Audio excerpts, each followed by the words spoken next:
Assalamualaikum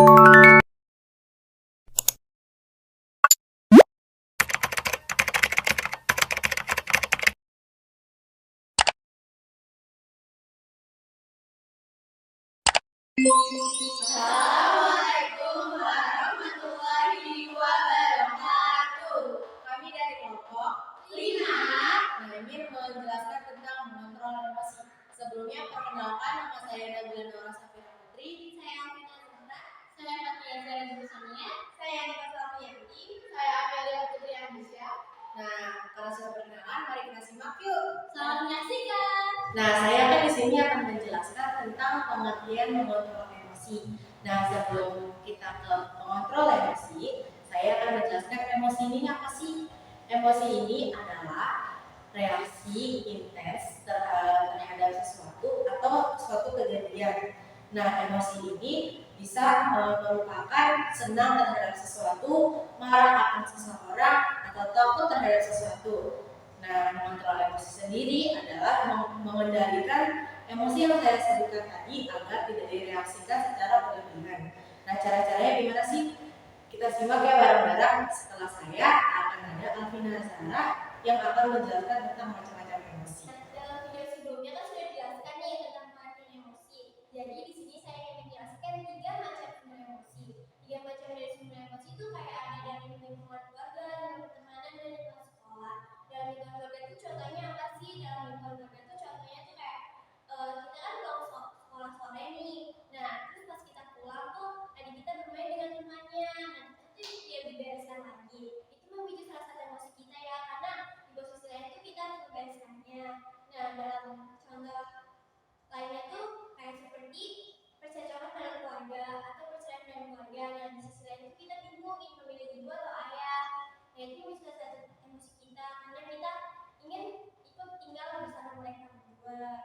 Nah, contoh dalam lingkungan pertemanan itu kayak gimana sih? Contoh dalam lingkungan pertemanan itu kayak percekcokan dalam satu bangku atau bisa jadi kayak dalam pembagian kelompok. Nah, itu tidak sesuai dengan ekspektasi kita. Itu bisa satu emosi kita ya. Dan terus contoh lainnya itu kayak dalam lingkungan sekolah. Dalam lingkungan sekolah itu contohnya kayak gimana sih? Lingkungan sekolah itu contohnya itu kayak miskomunikasi kita dengan guru. Jadi kita sulit tuh berkomunikasi kita dengan guru. Nah, itu bisa satu emosi kita. Jadi sekian video dari saya. Akan melanjutkan video selanjutnya yaitu tentang macam emosi. Sebelumnya sudah dijelaskan tentang sumber-sumber emosi seperti dari sumber lingkungan, pertemanan, dan sekolah. Di sini saya akan lebih menjelaskan lebih rinci lagi, yaitu ada 3 macam emosi, yaitu ada marah, ceria, dan menangis. Dari 3 macam ini saya akan menjelaskan yang pertama, yaitu ada menangis. Contohnya itu dalam lingkungan keluarga terdapat sebuah masalah yang tidak dapat diselesaikan secara bersama-sama, dan seseorang ini tidak dapat menceritakannya kepada orang yang lebih dewasa. Lalu ia hanya memendam perasaannya dan hanya menangis dan merasa dirinya itu paling tersakiti gitu. Itu adalah contoh sumber emosi menangis. Kedua ada sumber emosi ceria. Di sini saya akan menjelaskan seperti apa sih emosi ceria itu. Emosi ceria itu seperti misalnya dalam mata pelajaran kita tidak suka dalam mata pelajaran matematika, kemudian tidak disangka kita mendapatkan nilai yang bagus seperti dalam ulangan. Ternyata kita mendapatkan nilai yang lebih memuaskan, mendapatkan nilai 100. Itu adalah suatu macam emosi ceria. Kemudian yang terakhir yaitu emosi marah. Pada saat itu kita lagi pulang sekolah. Kemudian pas pulang sekolah menuju rumah, ternyata adik kita sedang bermain, lalu tidak dibereskan kembali. Itu adalah kita tuh rasanya ingin marah pada diri kita karena emosi kita pada saat itu sudah tidak beraturan. Nah, selanjutnya akan dijelaskan kembali oleh Fatia Zara. Hai, saya Fatia. Di sini saya akan menjelaskan faktor-faktor penghambat dalam mengontrol emosi. Sebelumnya kan sudah dijelaskan oleh teman saya itu Anita yang bakal materi tentang macam-macam emosi. Di sini saya akan membawa 5 faktor penghambat pengelolaan emosi. Yang pertama yaitu jadi emosi.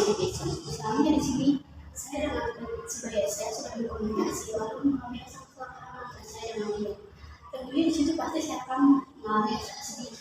Kenapa sih sedih? Karena hanya dengan masalah seperti itu saya dan dia jadi putus communication.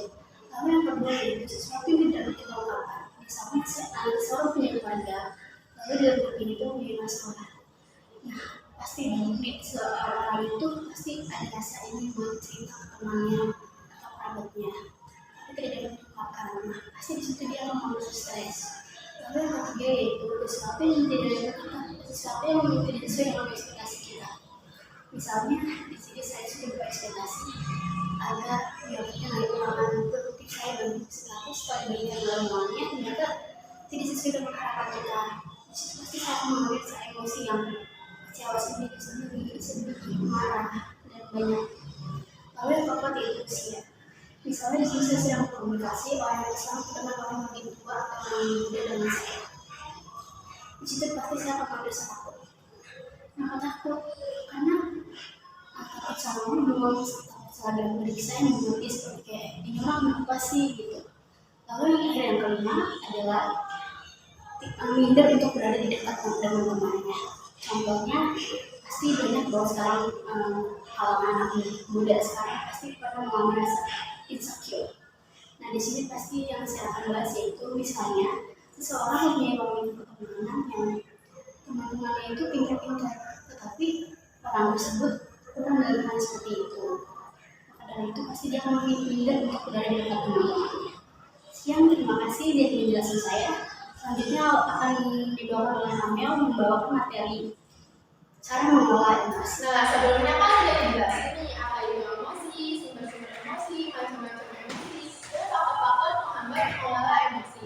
Nah, di sini saya akan menjelaskan cara mengelola emosi. Cara mengelola emosi yang akan saya jelaskan itu ada empat. Yang pertama, memikirkan sesuatu sebelum bertindak agar sesuatu yang terjadi itu sesuai dengan ekspektasi kita. Contoh, saat kita akan ulangan, bukan kita malah belajar, malah main, terus nongkrong sama teman-teman sampai lupa waktu. Nah, pas ada waktu buat belajar, kita malah menggunakan dengan sebaik-baiknya. Terus hasil saat nilai ulangan yang dibagi itu gak sesuai sama ekspektasi kita, terus sering jelek. Nah, yang kedua itu berkomunikasi dengan orang itu yang baik agar tidak terjadi miskomunikasi dan menghindari emosi yang berkaitan. Nah, gimana sih cara berkomunikasi yang baik itu? Yang pertama itu saat lawan bicara kita sedang berbicara, kita mendengarkannya dengan baik dan membalas pembicaraannya pun dengan bahasa yang baik agar dia tidak salah paham. Nah, terus kita tuh jangan fokus sama diri kita sendiri dan juga lingkungan sekitar kita. Nah, yang ketiga itu menganalisis situasi dan kondisi. Nih, misal saat ada rapat organisasi, terus ada perbedaan pendapat. Nah, kita itu jangan malah ngomongin atau besar-besarin masalah. Justru kita harus jadi penengah dan mencari jalan keluar dari masalah tersebut, misalnya musyawarah dan lain-lain, agar kondisi di organisasi tersebut tetap kondusif dan acaranya berjalan dengan baik. Nah, yang terakhir itu, misalnya emosi kita udah benar-benar nggak terkontrol. Nah, kita itu harus tidak mengambil sikap tenang dan pelan-pelan mengontrol emosi, misalnya dengan cara mendengarkan lagu atau memikirkan hal-hal yang positif.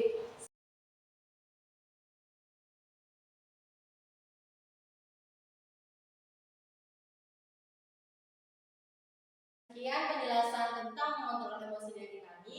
Kurang lebihnya mohon maaf. Wassalamualaikum warahmatullahi wabarakatuh.